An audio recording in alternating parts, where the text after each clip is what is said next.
Let's not talk about identity politics. Let's talk about issues in your district of the 23rd district. And let's specifically start with what is in the news today and NATO and President Trump's performance over there. How important is it to the average voter in your district where you're running, the U.S. position on NATO and its position, for that matter, on defense?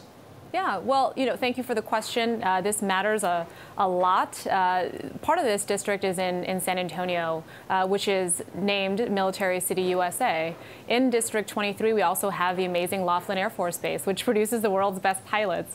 My sister's in the Navy. She would have a different assessment of that. But having, as an Air Force veteran, I'm very proud of the pilots that are trained there. And so, having served in Iraq, I served with other NATO members, right? And so when I think, unfortunately, of what this president is doing abroad, he forgets that while NATO is, yes, a security alliance, it is also a values-based alliance, right? Who are we? What do we stand for? And it's ultimately that that is most important, regardless of what we do as an alliance, is this shared understanding of what kind of world we want and our responsibility to create that. Right. But given the importance to a lot of those voters you just described in your district, don't they react to what has happened here with the president of evidently getting a greater commitment from our allies in NATO to really support the effort? Don't they take that as a plus for the president and therefore perhaps for your opponent?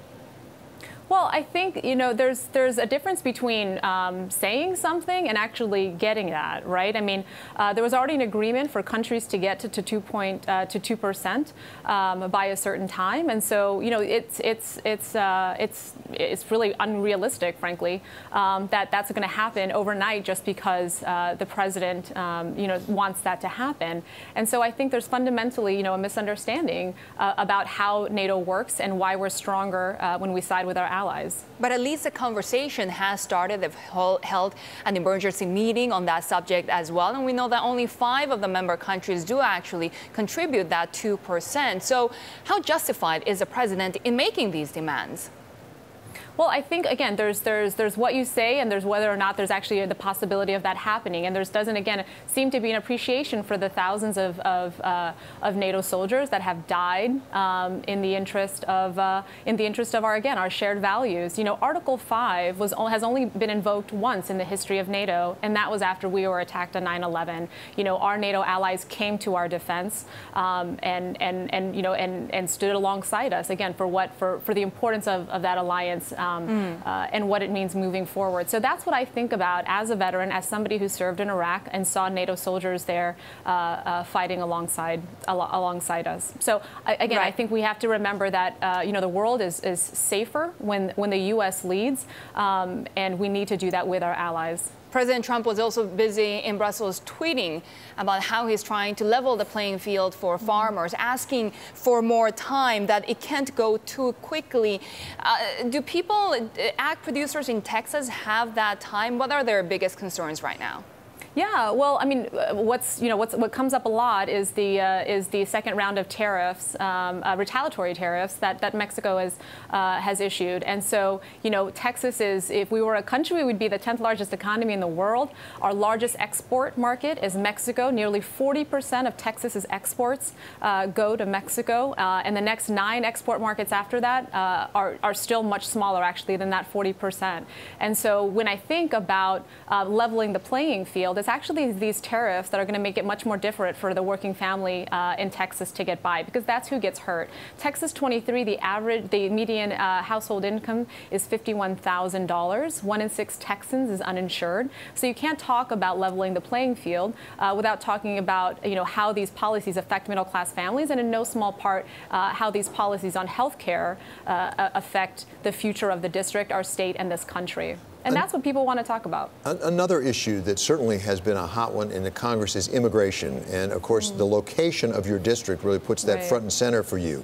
How is that issue playing out down there in Texas 23, particularly given the fact that your opponent actually did come up with a bipartisan approach to try to address the Dreamer situation? Yeah, no, so 40% of the U.S. border is in this district. To be fair, though, right? Let's look at his whole record on immigration, and I argue his record on immigration is kind of like if somebody set your house on fire and then showed up with a pail of water at the end, right? You can't, he has said he doesn't support a wall, has voted twice to fund it. He's also voted to deny Dreamers the ability to serve in our military, as well as voted to immediately defund DACA, which would have started immediately the deportation of our Dreamers. Between California and Texas, that's 45% of this country's Dreamers, and there's about 4,000 Dreamers in this district alone. And let me talk to you about how we actually understand this issue, how this is affecting the issue, the economics and the public safety in this district. I was talking to the mayor of Eagle Pass, which is a city on the border. There are 2 bridges that connect Eagle Pass with Piedras Negras, which is the city on the other side of the border. And he said, look, 40% of my city's revenue comes from those 2 bridges. I don't need a wall, I need a 3rd bridge, right? So people in this district are much more interested in investing in smart, healthy kids, not a smart wall. And to be clear, on the public safety issue, I talked to the sheriff in that county as well, and he said we're going to have one of the lowest rates of reported domestic violence in this district. We know it's happening. They just are not calling us because they don't trust us. So we understand this issue a little bit differently, again, given our the economic, the social, and the cultural ties. That's the Dreamers. Let's talk about the problem with people coming across the border seeking asylum. Are people in your district concerned about that, as they call it, flood of immigrants? Well, so there's not a flood. When we look historically at the numbers, this is a self-inflicted crisis. This is what, frankly, when we talk about what's going on at the border, what folks are most concerned about are seeing images of kids in cages, right? That does not reflect our values.